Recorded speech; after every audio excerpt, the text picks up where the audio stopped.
এজন এজন ৰাজনৈতিক পুৰুষ হ'বলৈ হ'লে তিনিটা অতি দৰকাৰী কথা মনত ৰাখিব লাগে। প্ৰথমতে হৈছে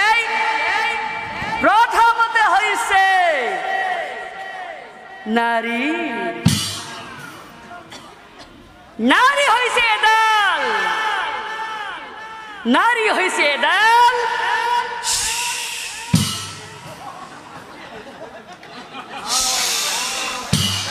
বিষাক্ত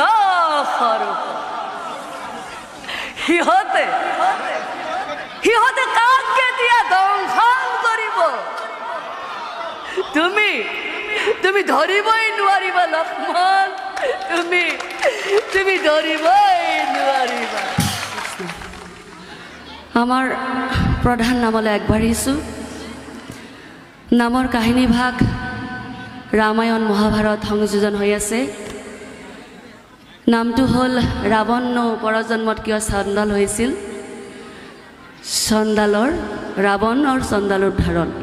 ৰাৱণৰ চণ্ডাল উদ্ধাৰণ সেই কাহিনীটো গাবলৈ লৈছোঁ মই। ও শংকৰ মাধৱ হে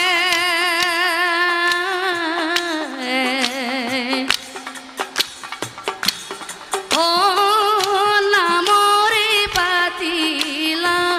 খেলা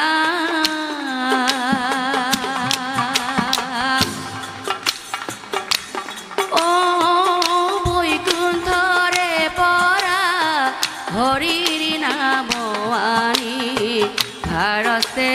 প্ৰচাৰ কৰিলা। এই শংকৰ মাধৱ হে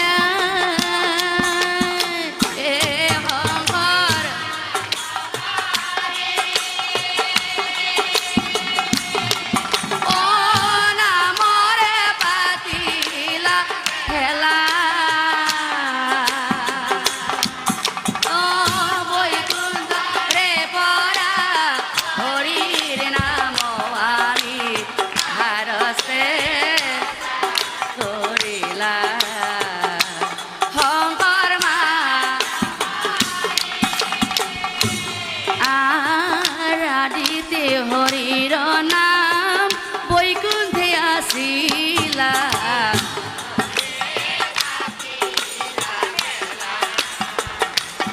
আৰ শংকৰ স্বৰূপী তাক নমাই আনিলা শংকৰ মা হে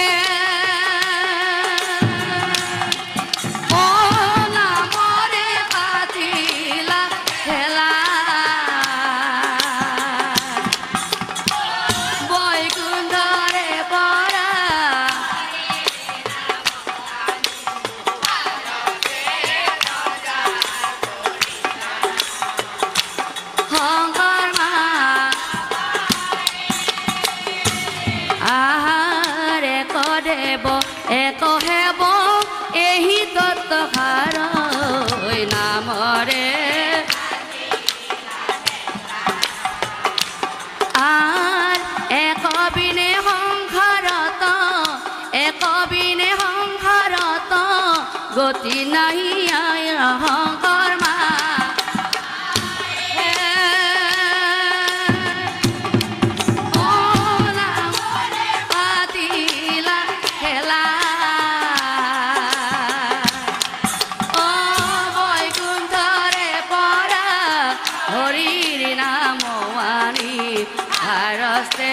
প্ৰচাৰ কৰিলা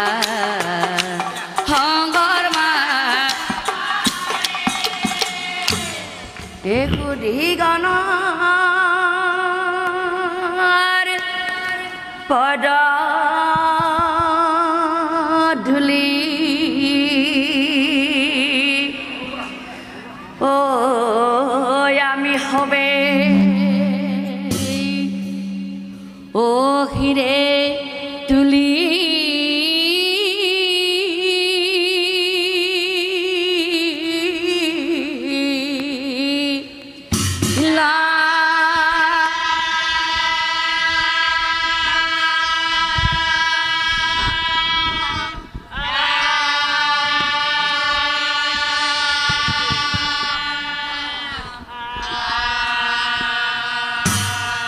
সুধি গণ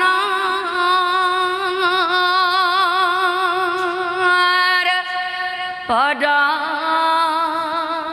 ধূলি ও আমি হবে ও ক্ষীরে তুলি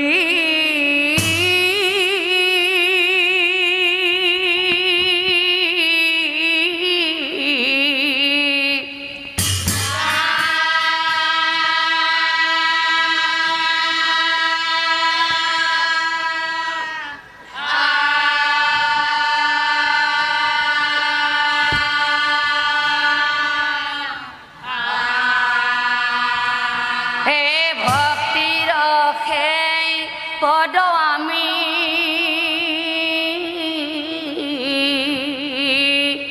কে আখার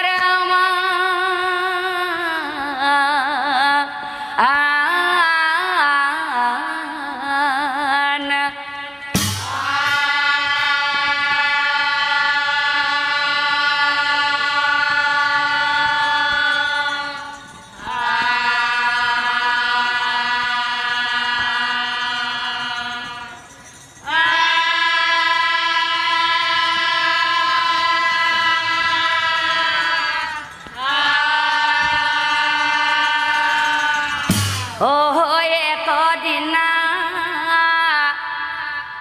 হে নারদ মুনি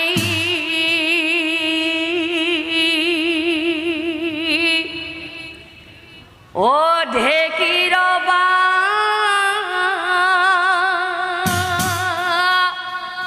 হনে উঠি ও পাণ্ডব ও গৃহে চলি যা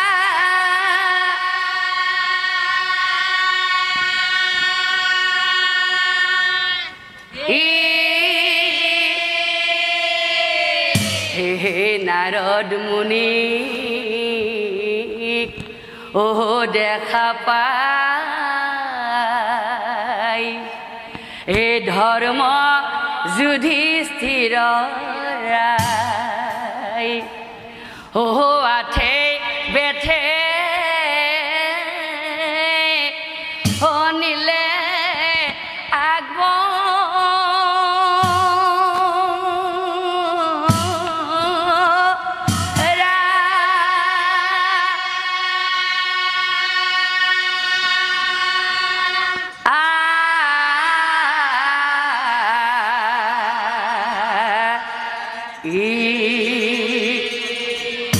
আরো সঙ্গে মাতৃ কুন্তি দেবী ওই আরো পঞ্চ ভাতৃ মিলি ও পাদর গে ও মুনি হে প্রণাম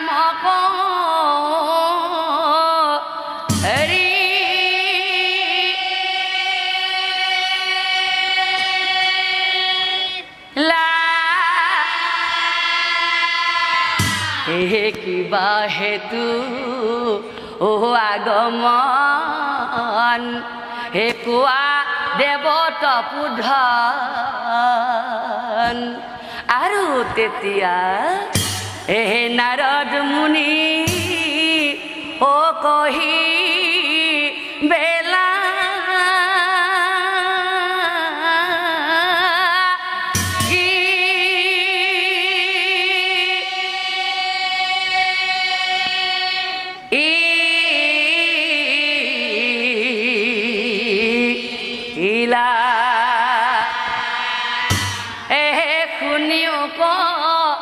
ধৰ্মৰাই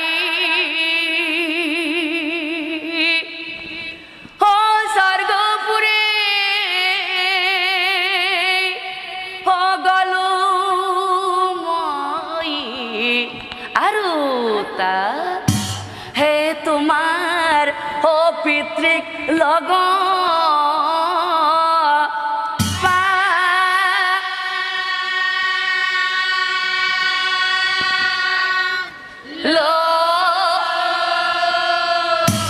তেওঁ তোমাৰ কুশল বাৰ্তা সুধিলে মোক কথা এটা কৈ পঠালে। কি কথা জানা? ৰাজুখুই হে যজ্ঞ কৰি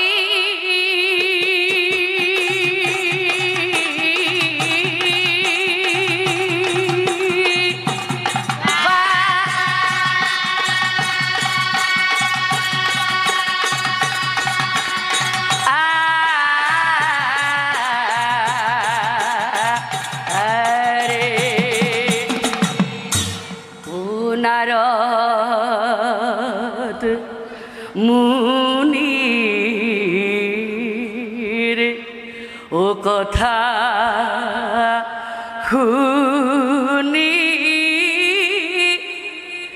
যুধিষ্ঠিৰ ৰায়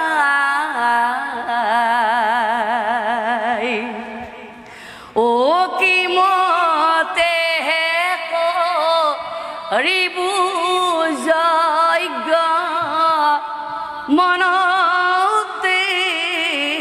গুণ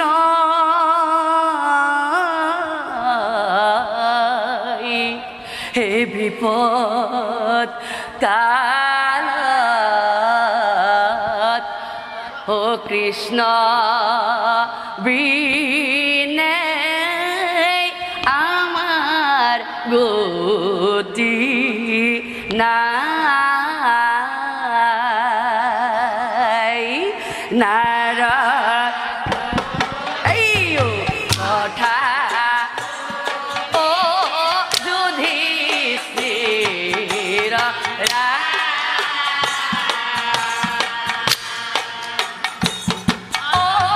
কি মতে কৰিবু যজ্ঞ মনতে গুণ বিপদ কালে কৃষ্ণ আমাৰ গতি পঞ্চভাতৃ মিলি কৃষ্ণক আৰাধিবে লৈলা।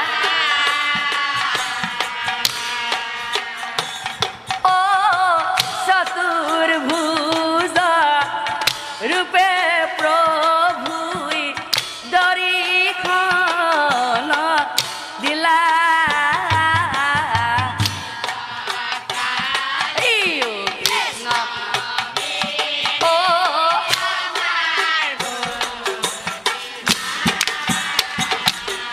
কৃষ্ণক দেখি সকলোৱে প্ৰণাম কৰি প্ৰভু প্ৰভু হে চৰণে প্ৰণাম কৰি কহিবেলা হে চৰণে প্ৰণাম কৰি হে প্ৰভু পিতৃ আদেশিলাই আমাক হে যজ্ঞ কৰিবাৰে হে। কিন্তু প্ৰভু কিমতে কৰিবু যজ্ঞ কিমতে কৰিবু যজ্ঞ। এই কথা শুনি শ্ৰীকৃষ্ণই হাঁহি মাৰি দাদা যুধিষ্ঠিৰ যজ্ঞৰ আয়োজন কৰা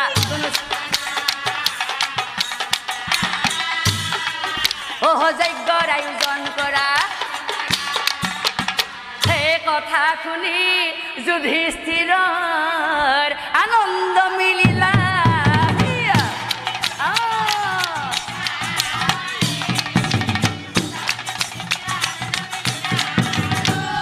পঞ্চভাই মিলি যজ্ঞৰ আয়োজন কৰি পঞ্চভাই মিলি যজ্ঞৰ এই যজ্ঞ পাতে যুধিষ্ঠিৰে কৰি আয়োজন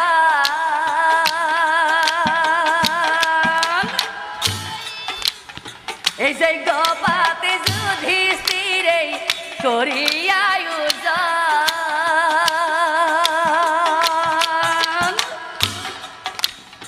ও নানা জনে নানা বস্তু ও দিল জনে জন যজ্ঞ করি আয়ো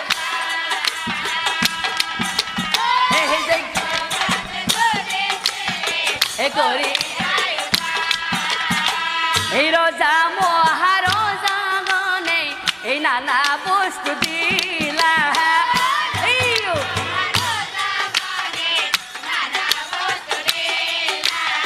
এই যে গর বস্তু দেখা হবে পর্বত ক্ষম হইলা এই পর্বত ও তা করে কিছু ভিস্তির ওই আনন্দ মিলিলা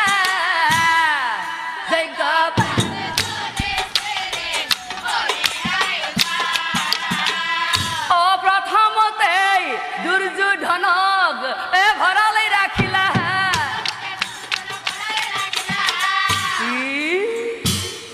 তাকে দেখি ভীম খেনে দেখি ভীম খেনে শুনা কৃষ্ণ দুর্যোধন আমার পরম শত্রু আৰু তেওঁকে তুমি হৰাল ৰখিয়া পাতিলা তেতিয়া কৃষ্ণই কৈছিল শুনা দাদা মই কিয় দুৰ্যোধনক হৰাল ৰখিয়া পাতিছো তুমি জানা ও লক্ষ্মী হাত দুর্যোধনার ও নিজেও না জানে ও নিজেও না জানে ও এক যদি খরচ করে 10 গুণ বাড়ে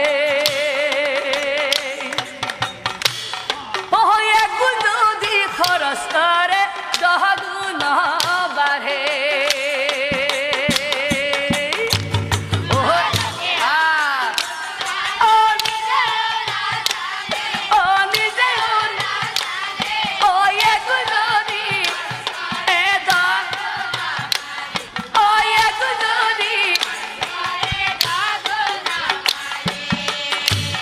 ও সেই কারণে দুর্যোধন রাখিব ঘরালে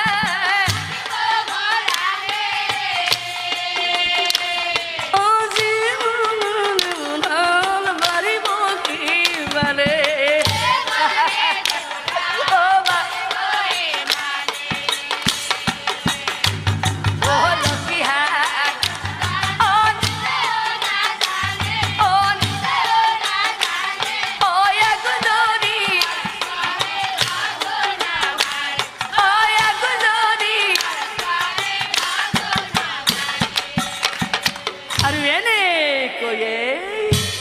সকলোকে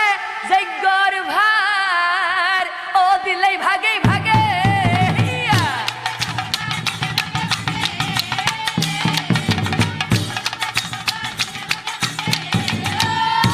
যুধিষ্ঠিৰক চাই কৃষ্ণ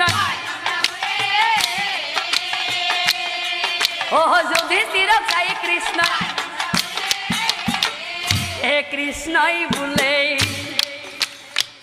দাদা মোর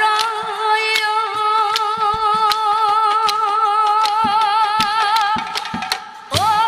দাদা যুধিষ্ঠির রাই অহ যজ্ঞরে কাম দাদা করিব মই ও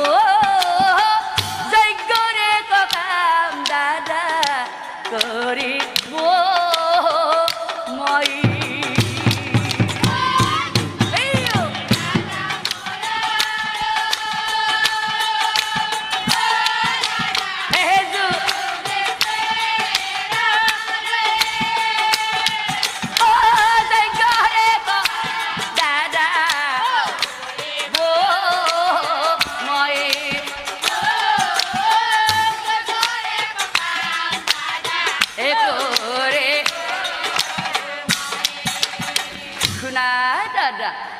তোমাৰ যজ্ঞত মই কি কাম কৰিম জানা দাদা এই ঋষি মুনি এই ভকত গণয়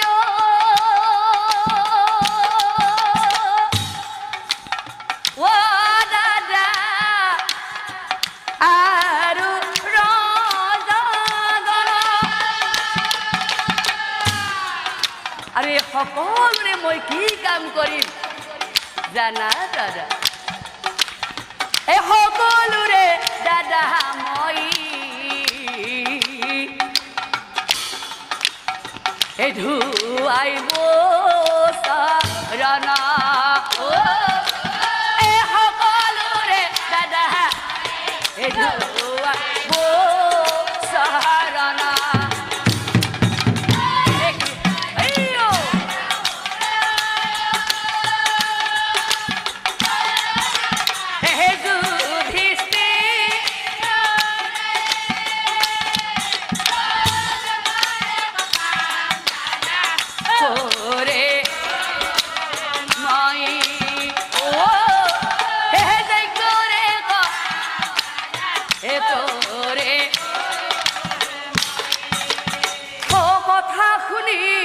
যুধিষ্ঠিৰে ঐ আচৰিত ভৈলা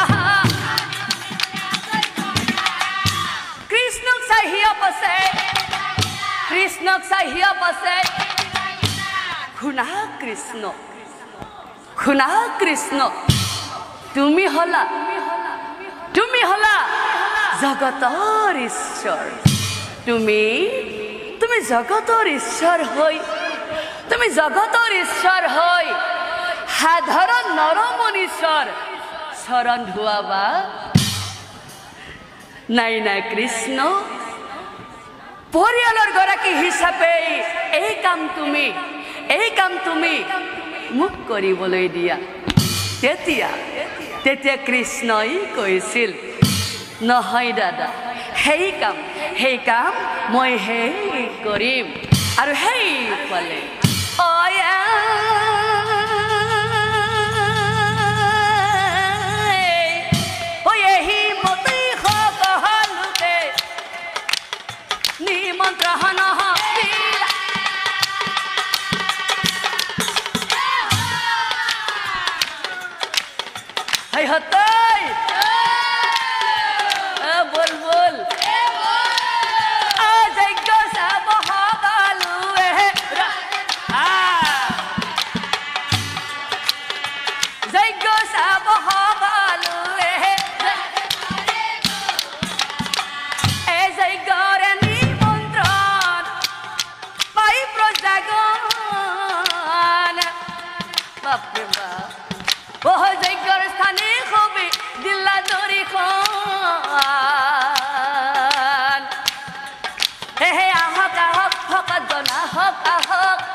আৰু সেইফালে বিপ্ৰগণে মন্ত্ৰ পাঠ উচ্চাৰণ কৰিলা যুধিষ্ঠিৰক চাই বিপ্ৰয় শুনা ধৰ্মৰায় এতিয়া পূৰ্ণাহুতিৰ সময় হৈছে গতিকে পূৰ্ণাহুতি প্ৰদান কৰিব লাগে এই কথা শুনি শ্ৰীকৃষ্ণই বিপ্ৰগণক হেৰা বিপ্ৰগণ পূৰ্ণাহুতিৰ এতিয়াও সময় হোৱা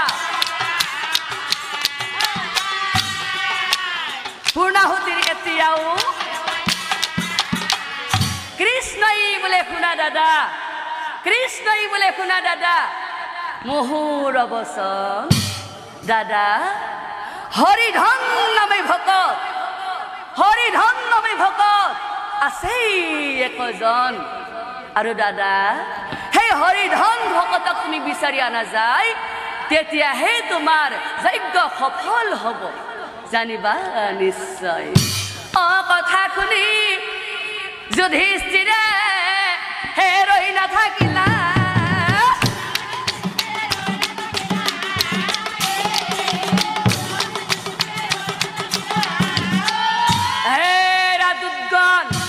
দুৰ্গনক চাই পাছে দুৰ্গনক চাই পাছে আৰু তেতিয়া দুৰ্গনে বল বল উপায়তো নাই ৰজাই আদেশ কৰিছে গতিকে যুধিষ্ঠিৰৰ আদেশ পাই দুৰ্গনে যায়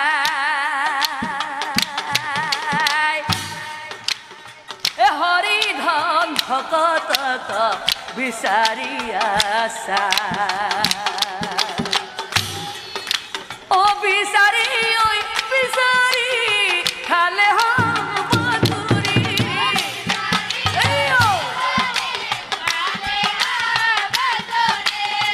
কোনো ভালে হৰি ধনক নাপাইলে বিচাৰি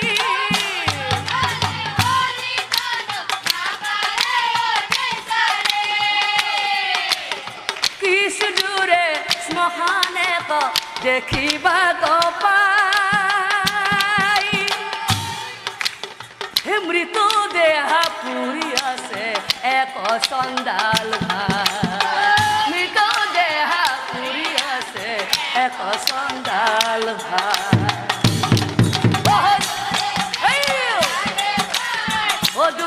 দুৰ্গনে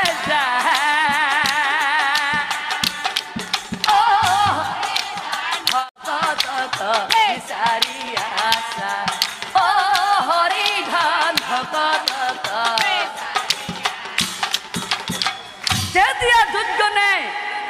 তেতিয়া দুৰ্গনে সেই চণ্ডালজনক সুধিছিল হেৰা চণ্ডাল ককাই বোলে হেৰা চণ্ডাল ককাই তুমি বাৰু হৰি ধন ভকতক চিনি পোৱা নেকি হে তেতিয়া চণ্ডালজনে উত্তৰ দিছিল হেৰা বোপাইহঁত হৰি ধন ভকত হৰি ধন ভকত হৰি ধন ভকত দেখো ময়ে বাপ ভাইহঁতে ইয়াতে মস্ত চণ্ডাল বোলে হৰিৰ ভকত বুজি পাইছে তাতে মিছা কথা কৈছে মিছা কথা কৈছে হয়নে তেতিয়া চণ্ডালজনী পুনৰ কৈছিল হেৰা বোপাইহঁত তোমালোকে কি কৈ আছা মই সঁচাকৈ কৈছো মই সঁচাকৈ কৈছো মই হৰিধন ভকত কথা শুনি দুৰ্গনে আলোচনা ভাইহঁতে এই হৰিধন ভকত হয় নহয় আমাৰ কি আহে চাই ৰজা যদি নিব দিছে ইয়াৰ নামটো মিলি আছে গতিকে ইয়াকেই নিয়াই ভাল নিব দিছে লৈ বল তেতিয়া দুৰ্গনে সেই চণ্ডালজনক পুনৰ কৈছিল হেৰা চণ্ডাল ককাই বোলে হেৰা চণ্ডাল ককাই ধৰ্মৰাজ যুধিষ্ঠিৰে ৰাজসৈ যজ্ঞ পাতিছে আৰু তাত তুমি পূৰ্ণাহুতি প্ৰদান কৰিব লাগে গতিকে তুমি স্নান কৰি আহা আৰু এতিয়াই তুমি আমাৰ লগতেই বলা কথা শুনি চণ্ডালৰ আনন্দ মিলিলা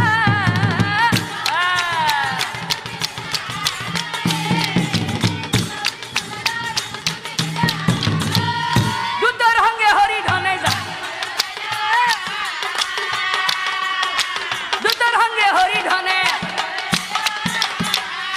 চলি যে হৰিধন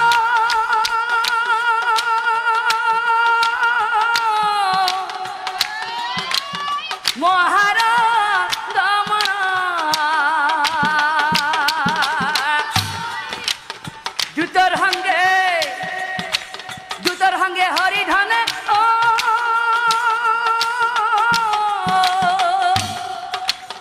গৈলা জয় গোস্থান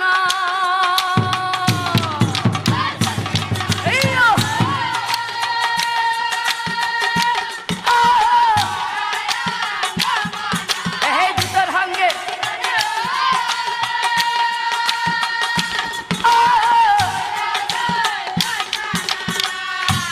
কত বেলি পাইলা যাই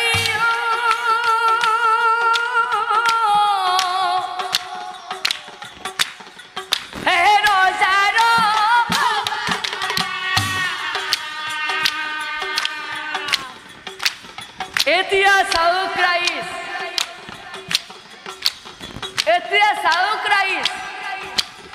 আৰু সেইফালে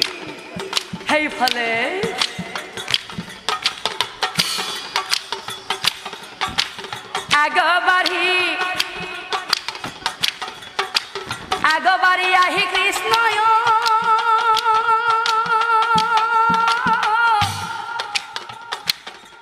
হে ধুৱাইলা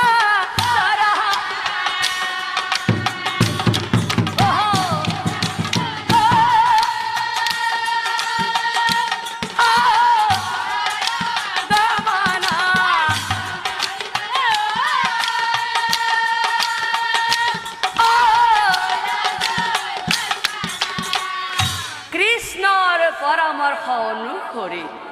হে হৰিধন চন্দলে যজ্ঞত পূৰ্ণাহুতি প্ৰদান কৰিলা আৰু তেতিয়াহে যজ্ঞৰ সকলোবোৰ কাম সমাপ্ত হৈল আৰু সেইফালে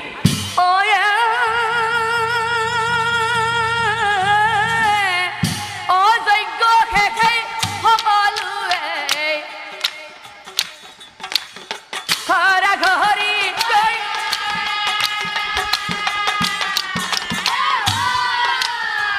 তাৰ পিছত শুনক ৰাইজ যেন কথা তাৰ পিছত শুনক ৰাইজ এই প্ৰভু নাৰায়ণ ভকতৰে ধন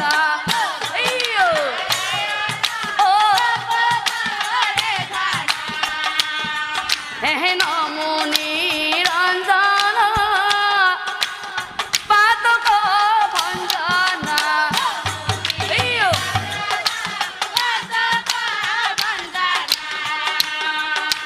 ও ভকত বৎসল প্ৰভু দয়া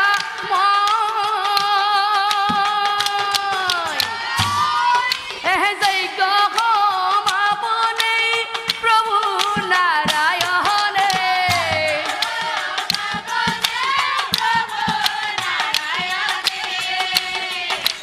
যুধিষ্ঠিৰক মাগিলা বিদায় হে দয়াময় মাগিলা হে নসময় হতে ধৰ্ম যুধিষ্ঠিৰে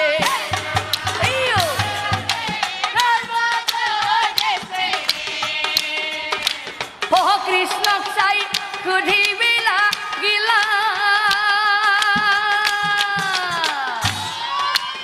হে কৃষ্ণ তুমি জগতৰ ঈশ্বৰ হয় ভকত বৈষ্ণৱ হৰি গৈ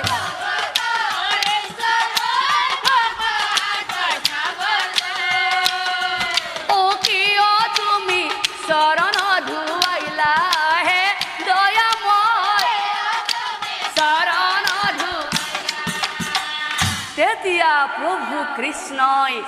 তেতিয়া প্ৰভু কৃষ্ণই যুধিষ্ঠিৰক কৈছিল শুনা দাদা মই কিয় সাধাৰণ নৰমনীশ্বৰ চৰণ ধুৱালো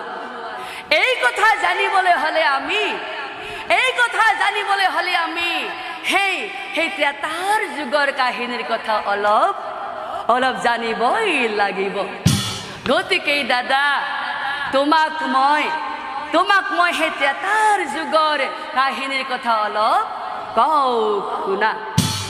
অত্যাচাৰ যুগত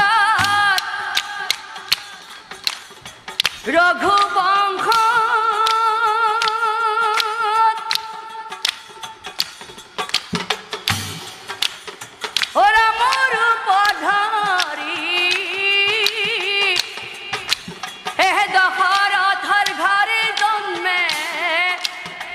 প্রভু শ্রী হরি দশরথর ঘরে জন্মে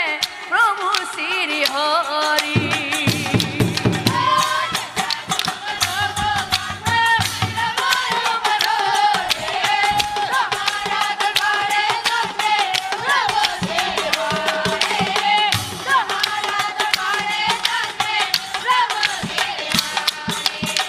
হে পিতৃ দশরথ রজা ওই অতি গুণবান এরানি তিনিজনী সমে পুত্র চাৰিজন ৰাণী তিনিজনী সমে পুত্ৰ এই জ্যেষ্ঠ পুত্ৰ ৰামচন্দ্ৰ গুণৰ সাগৰ ওই অভিষেক পাতে ৰামৰ আনন্দিত মন অভিষেক পাতে ৰামৰ আনন্দিত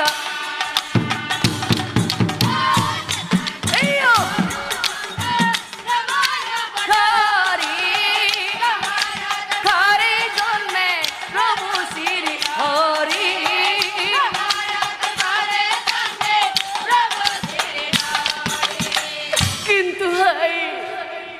কিন্তু হাই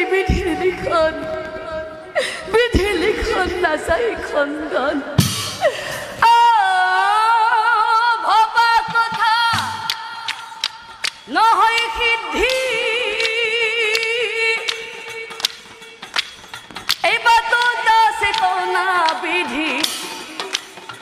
ধাতাই দিলেও বিধাতাই নিদি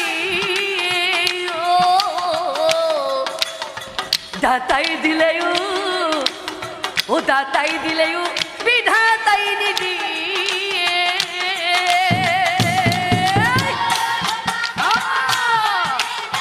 বাততা সে কনা বিধি দাতাই দিলে বিধা দাতাই দিলে ভাগ্য চক্ৰত পৰিণৰে লতি ঘটি খাই মরে ও দশরথর এনুয়া বিলাই ও দশরথর এন বিলাই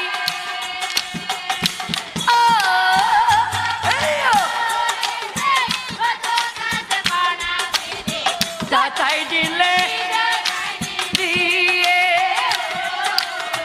দাতাই দিলে বিধা পূর্বর শর্ত অনুসরি কৈকিয়ে দশৰথৰ পৰা দুটা বৰ খুজিছিল প্ৰথম বৰত ৰামক 14 বছৰ বনবাস আৰু দ্বিতীয় বৰত ভৰতক অযোধ্যাৰ ৰজা পাতিব লাগে এই কথা শুনি ৰজা পৰিমূৰ্ছা গইলা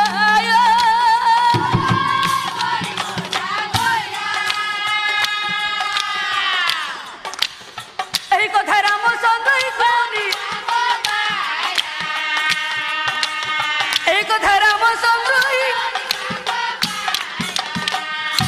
হে পিতৃ সত্য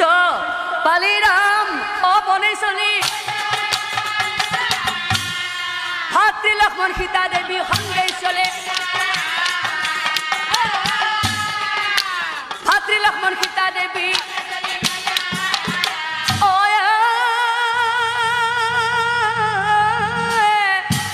বনৰ মাজত পদূলিত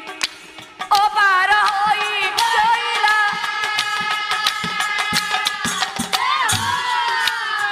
আৰু এদিন সেই লংকাৰ ৰজা ৰাৱণে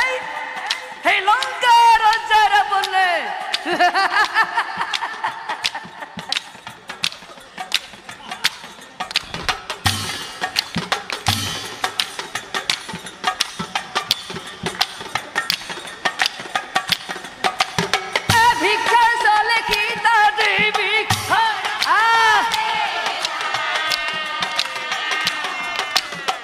ভিক্ষা চলে সীতা দেৱীক সীতা ঘৰে ৰাবণ যায় ও লঙ্কাক লয় অশোক বনত সীতা দেৱীক যতনে ৰাখিলা। অশোক বনত সীতা দেৱীক আৰু এইফালে শূন্য গৃহ দেখি ৰামে আচৰিত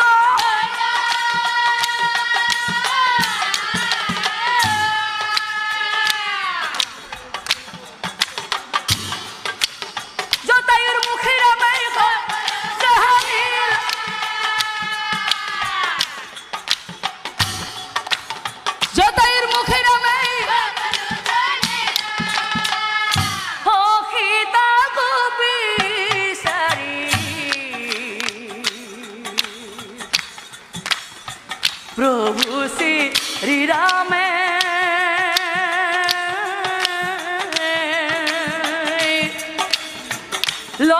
লক্ষ্মণৰ সহিতে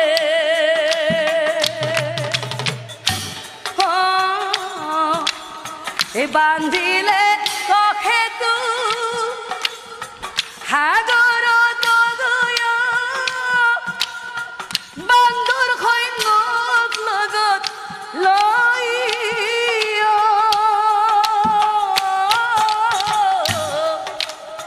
সীতাক বিচাৰি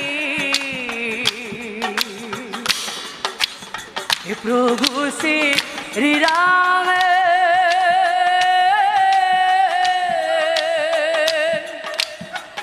লক্ষ্মণৰ সহিতে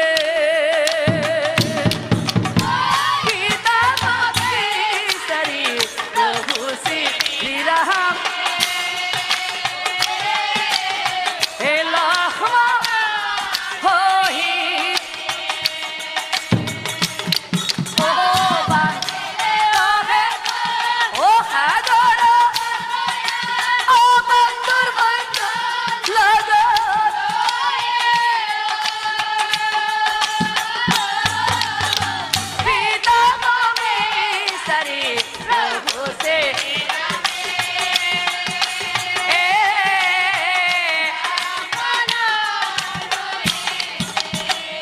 ও হেতুর উপরে প্রভুই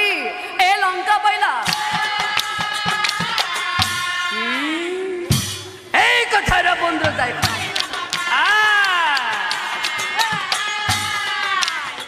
এই কথার বন্ধু যাই হে মহাকুটের বন্ধু যা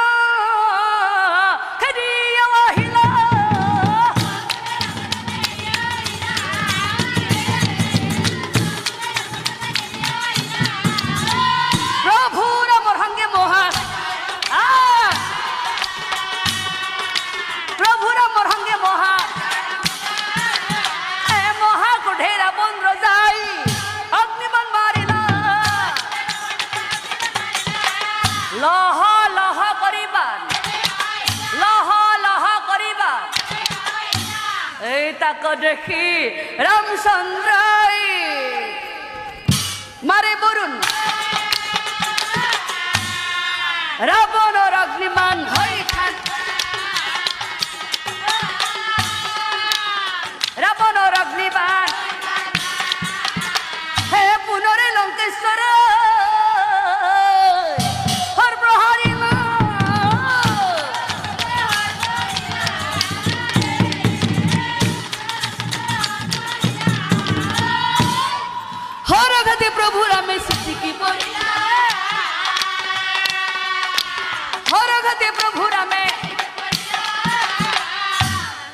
Lankeshwar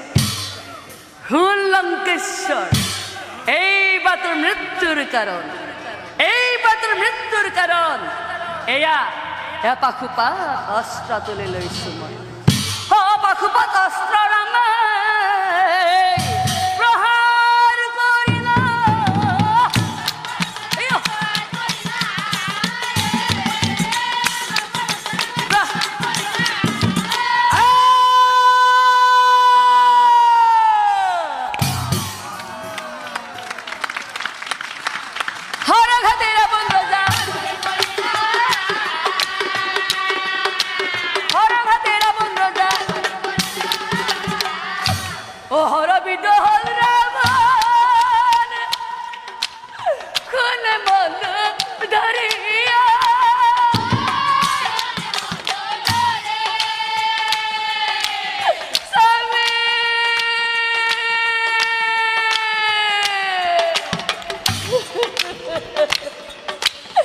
Sami kamu tidak dari bagai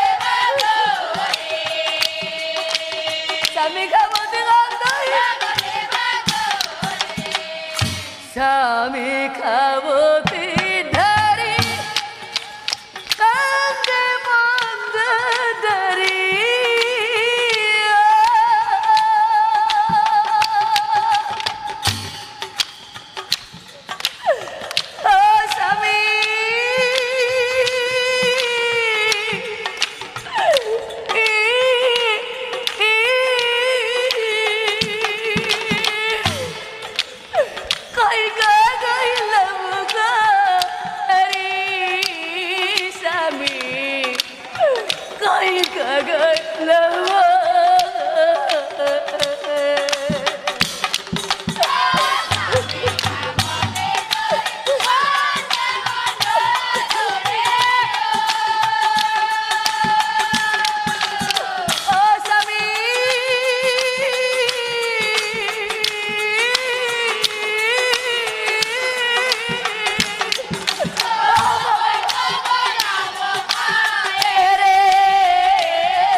हरे पुत्रा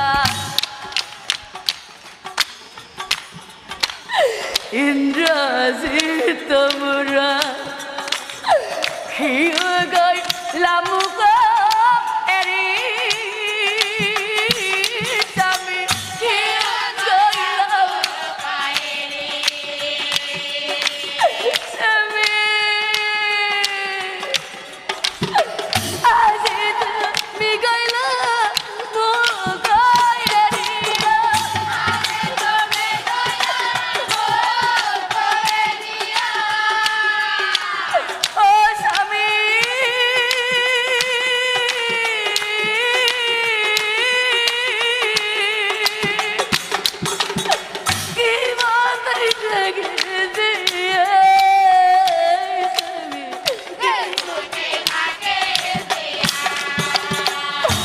ढकरी ढकरी गिला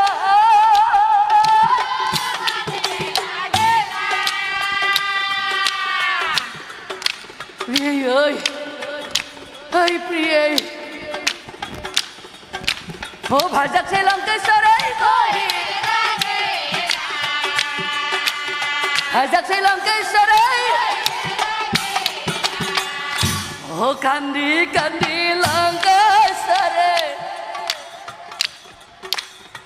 मंदु डरी कई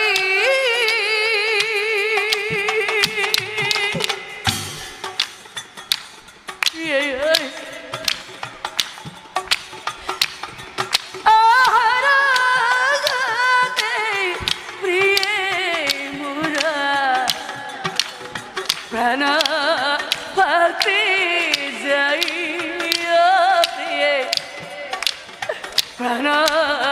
भक्ति जय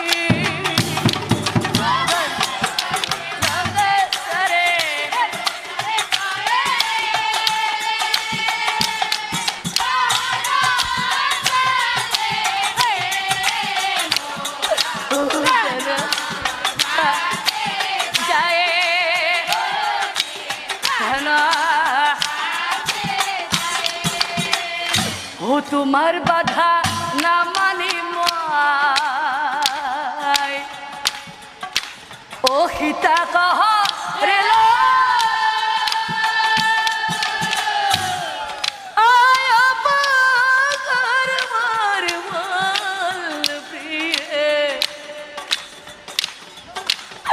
হাত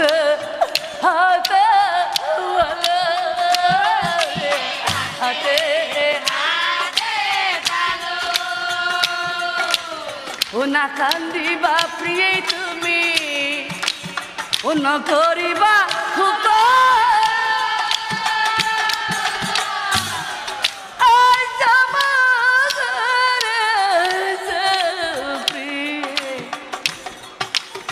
বিজয়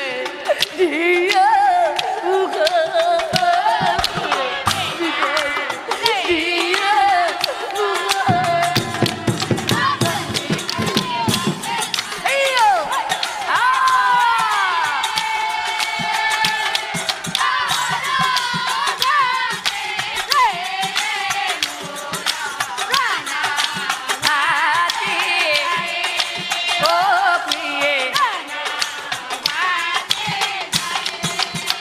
ও হরবিদ্ধ হই রাব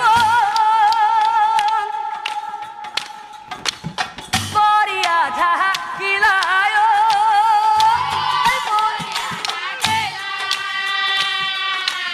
লক্ষ্মণক চাই রামে কহিবে লাগে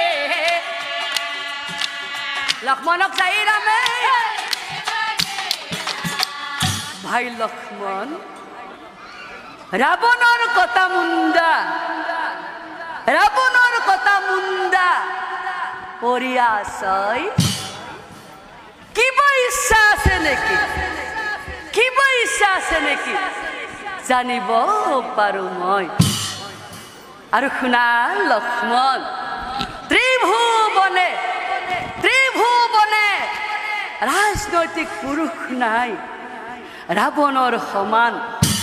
যোৱা ওচৰলৈ গৈ সোধা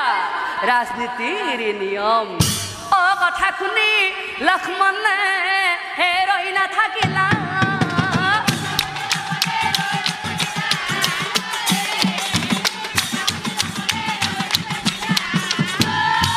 ৰাৱণৰ কথা মুণ্ডা খুজিবে ৰাৱণৰ কথা মুণ্ডা তেতিয়া ৰাৱণৰ কথা মুণ্ডাই লক্ষ্মণক কৈছিল শুনা লক্ষ্মণ তুমি যিহেতু মোৰ ৰাজনীতিৰ বিষয়ে জানিবলৈ বিচাৰিছা তেনেহলে শুনা এজন ৰাজনৈতিক পুৰুষ হ'বলৈ হলে তিনিটা অতি দৰকাৰী কথা মনত ৰাখিব লাগে প্ৰথমতে হৈছে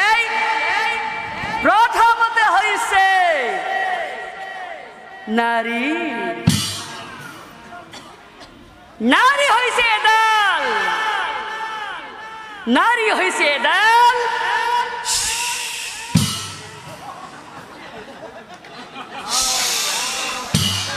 বিষাক্ত সৰ্প সিহঁতে কাক কেতিয়া দংশন কৰিব তুমি ধৰিবই নোৱাৰিবা লক্ষ্মণ তুমি ধৰিবই নোৱাৰিবা সেইকাৰণে কৈছো নাৰী জাতিক কেতিয়াও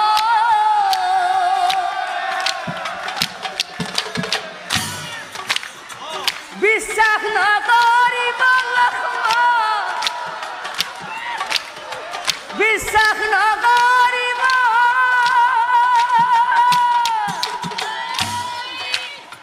চলহ নহয় নাৰী নিশ্চয় জানিবা লক্ষ্মণ নিশ্চয় জানিবা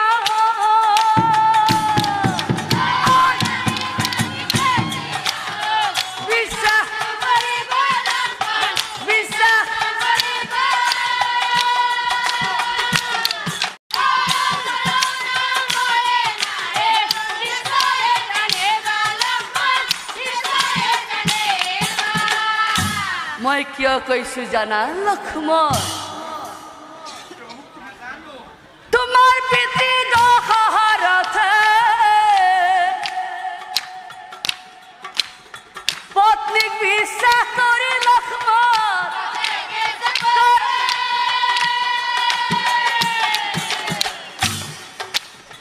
সেইকাৰণে তোমালোকে হইল বনবাসী লক্ষ্মণ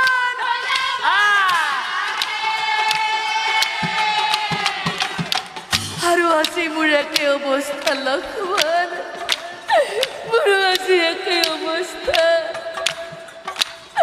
মোৰো আজি একেই দশা পত্নীক বিশ্বাস কৰি লক্ষ্মণ পত্নীক বিশ্বাস কৰে প্ৰবঞ্চনা কৰে মোক ৰাণী বন্ধ ধৰি লক্ষ্মণ ৰাণী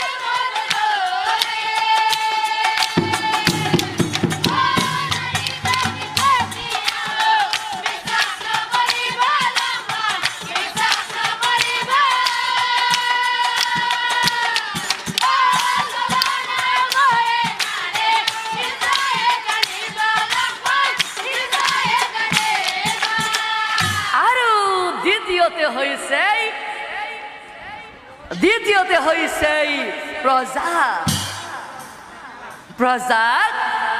প্ৰজাক মৰম কৰিবা লক্ষ্মণ প্ৰজাৰ সুখত সুখী হবা প্ৰজাৰ দুখত দুখী হবা কিন্তু লক্ষ্মণ এই বিনাশ্ৰমত প্ৰজাক লক্ষ্মণ হয় একো কেনি হয়নে এলুহুৱা হ'ব প্ৰজা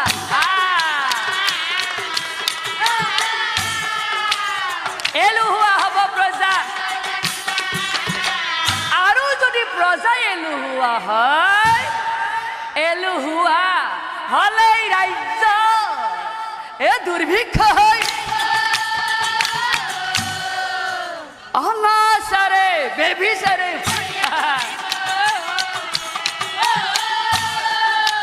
অনাচাৰে বেভিচাৰে আৰু তৃতীয়তে হৈছে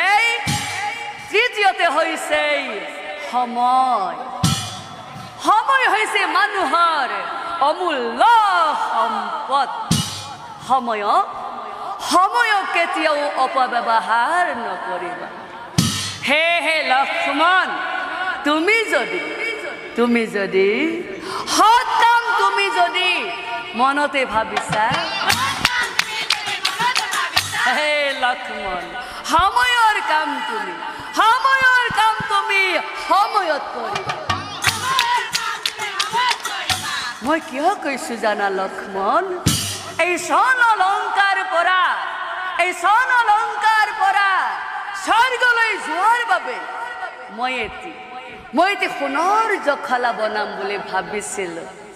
কিন্তু লক্ষ্মণ মই ভাবিছিলো সেইটো আজিও হৈ নপৰিল হে লক্ষ্মণ কৰিম বুলি কাম পিছলৈ নথবা কৰিম বুলি কাম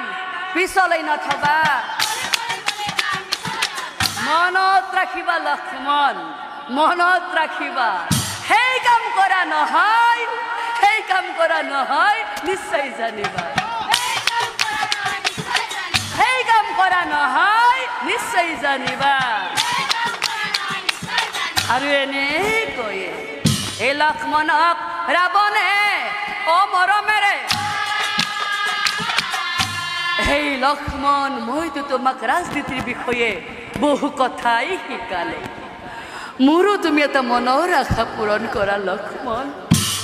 মোৰ সেই মনৰ আশাটো কি জানা লক্ষ্মণ প্ৰভু ৰামক একতেবাৰ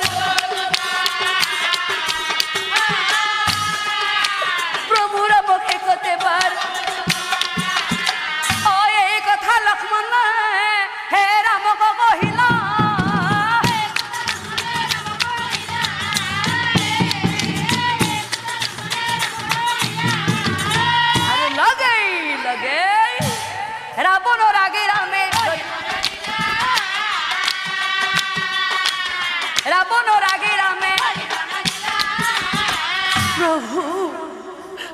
প্ৰভু অখিৰতে থাপিলো ৰাম ৰঘুমণি ৰাৱণ মহাপাপী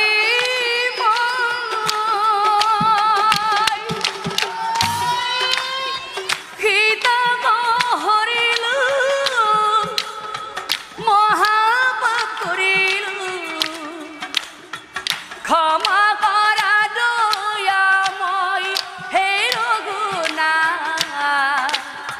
ক্ষমা কৰা দয়াময়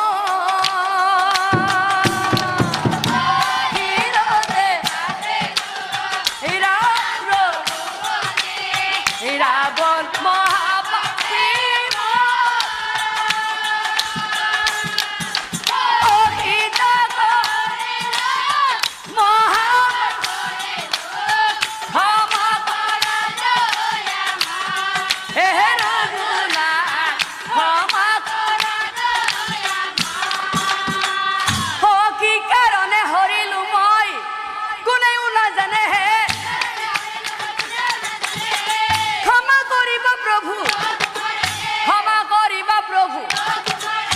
হে প্ৰভু ৰঘুনাথ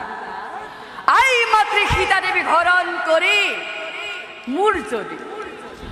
একমাত্ৰ উদ্দেশ্য ৰাণী কৰাৰ ইচ্ছা আছিল তেতিয়াহ'লে মই অশোক বনত নাৰাখি মোৰ ৰাজকাৰেঙত ৰাখিলোহেঁতেন অশোক বন হ'ল য'ত সুখ তাপ আৰু দুখ একোৱেই অনুভৱ নহয় আই মাতৃ সীতা দেৱীক হৰণ কৰাৰ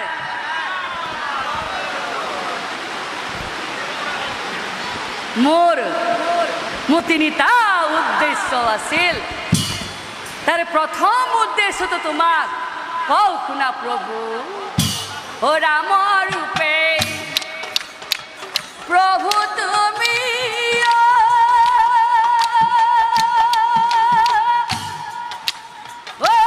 প্ৰভু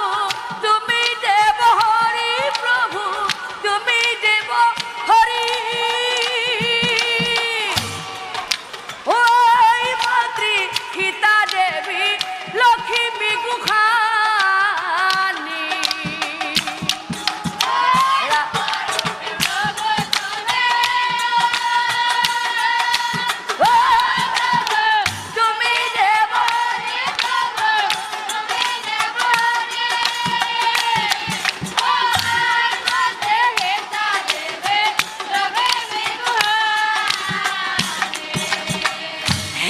প্ৰভু ৰঘুনাথ মই জানিছিলোঁ আই মাতৃ সীতা দেৱী হৰণ কৰিলে এদিন স্বয়ং নাৰায়ণ প্ৰভু ৰাম এই স্বৰ্ণ লংকাত ভৰি দিব আৰু তেতিয়া মোৰ এই স্বৰ্ণলংকাপুৰীখন পবিত্ৰ হৈ পৰিব আৰু আজি প্ৰভু এই পবিত্ৰ হ'ল স্বৰ্ণলংকা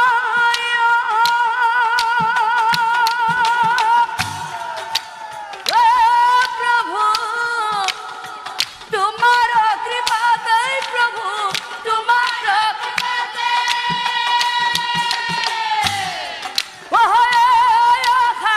আছিল প্ৰভু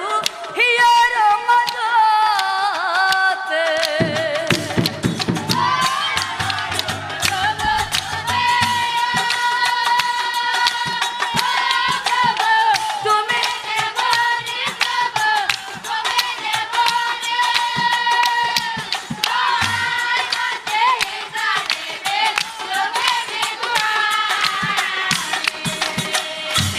প্ৰভু ৰঘুনাথ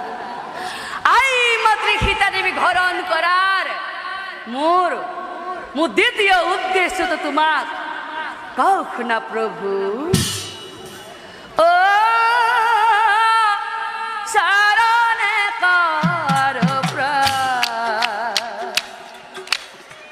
नाम है रघुनाथ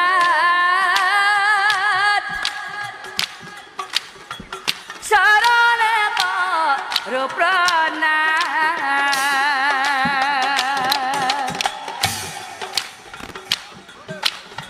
ब्रह्मांडर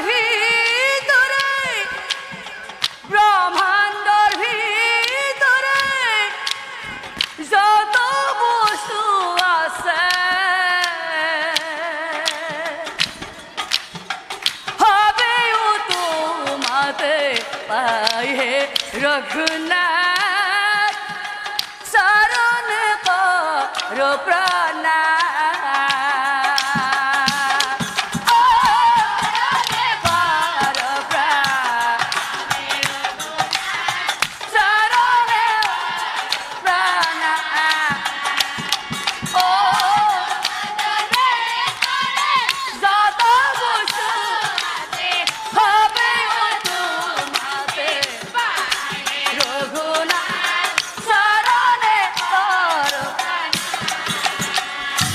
প্রভু রঘুনাথ তুমি হলা স্বয়ং নারায়ণ আর আই মাতৃ হইছে লক্ষ্মী স্বরূপ লক্ষ্মী যত থাকে পবিত্র তুলসী গছ তাতেই থাকে আর প্রভু এই পবিত্র তুলসী গছ তোমারে সৃষ্টি কিন্তু প্রভু পৃথিবীর ভিতর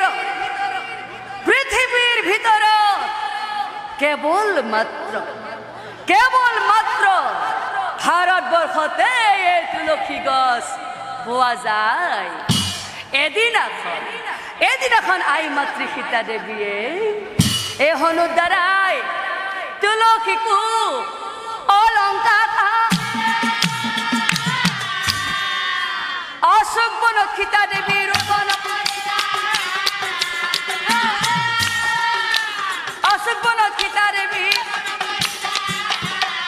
অপবিত্র হল স্বর্ণ লঙ্কা অসীতাইর বাবে এই আশা আছিল প্রভু হে প্রভু রঘুনাথ আই মাতৃ সীতা দেবী ঘরণ করার মোর তৃতীয় উদ্দেশ্য তো তোমাক কও শুনা প্রভু ভারতবর্ষ হইছে দেব দেবীর মিলন ভূমি পূর্ণ তীর্থ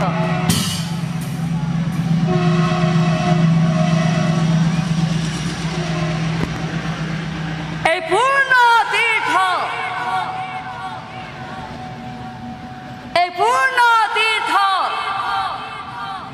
ভারত ভূমির লগত এই স্বর্ণ অলংকার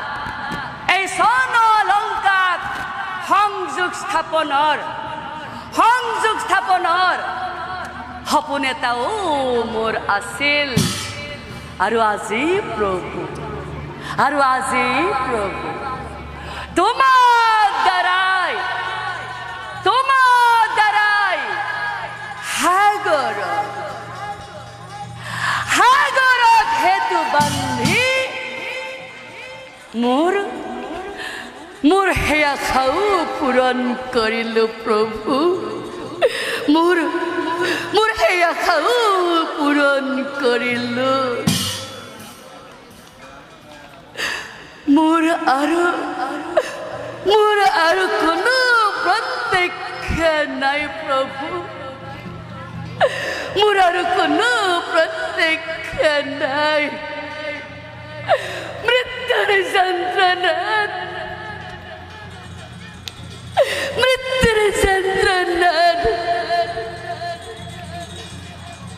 বড় কষ্ট পাইছো প্রভু মৃত্যুর যন্ত্রণার বড় কষ্ট পাইছো তুমি মুখ বিদায় দিয়া প্রভু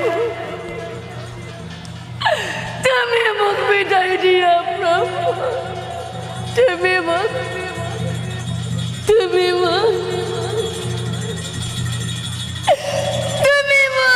বিদায়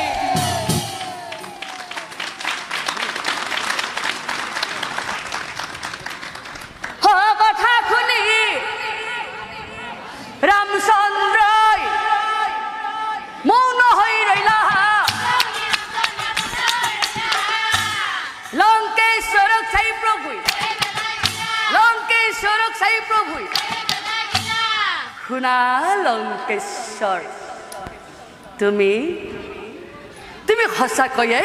মহান তুমি সঁচাকৈয়ে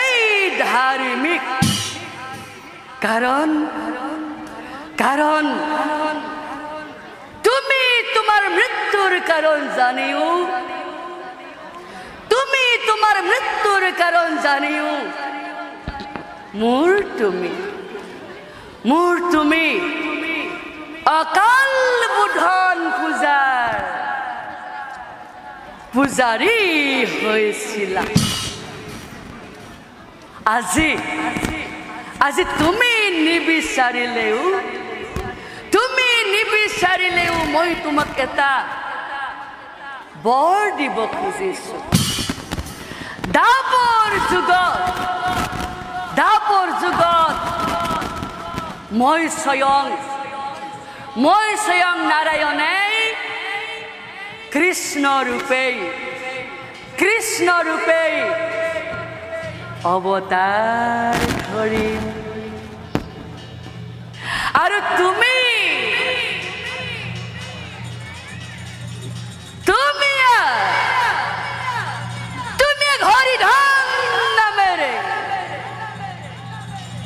হৰিধন নামেৰে সন্দাল ৰূপ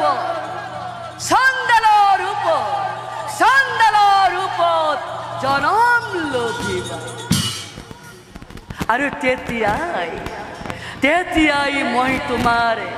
মই তোমাৰ শৰণ ধুৱাই তোমাক ধন্য কৰিম লঙ্কেশ্বৰ তোমাক মই ধন্য কৰিম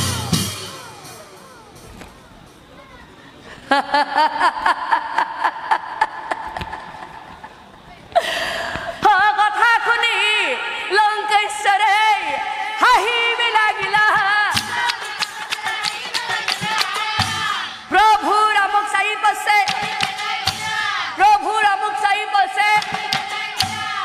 লঙ্কেশ্বৰে বোলে প্ৰভু ৰামৰ গুণনাথ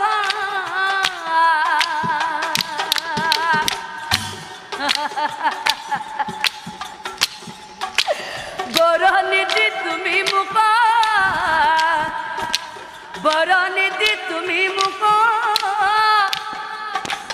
দিলাই অভিশাপ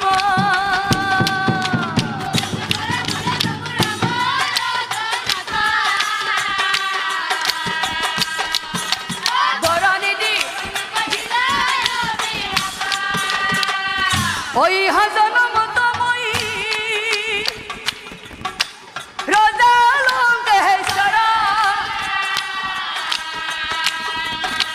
স্বৰ্গমৈত্য পাতালৰ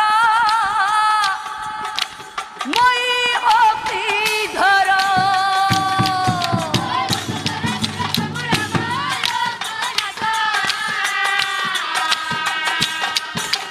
বৰনিধি পৰ জনমত মই সন্দাল হে প্ৰভু ৰঘুনাথ তুমি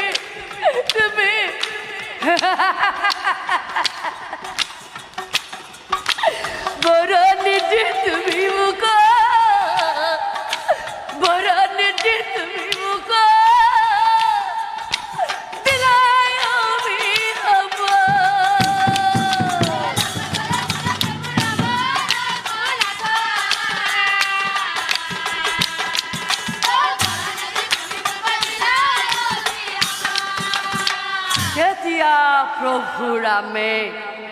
তেতিয়া প্ৰভু ৰামে লংকেশ্বৰক কৈছিল, শুনা লংকেশ্বৰ, তুমি এজন নৈতিক ব্ৰাহ্মণ। তুমি নৈতিক ব্ৰাহ্মণ হৈ পৰস্ত্ৰী হৰণ কৰি মহা পাপ কৰি আছা। আৰু সেই পাপৰ ফলতেই পৰ জনমত নিষ্কুলত চণ্ডাল ৰূপত তুমি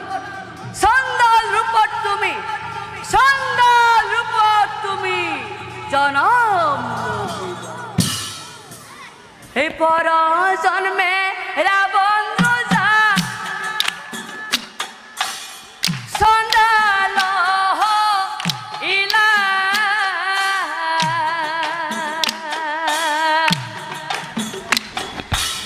আৰু সেই পূৰ্বৰ কথা মতে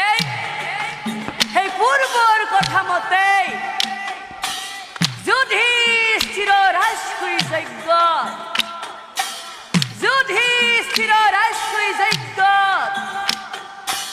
প্ৰভু কৃষ্ণই হে শৰণ ধুৱাই ৰাৱণ ৰজাক মুক্তি কৰি দিলা।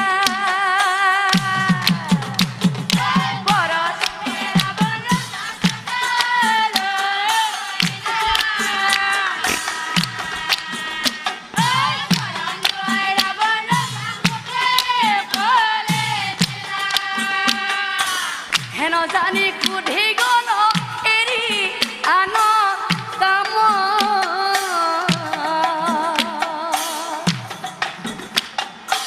পাতক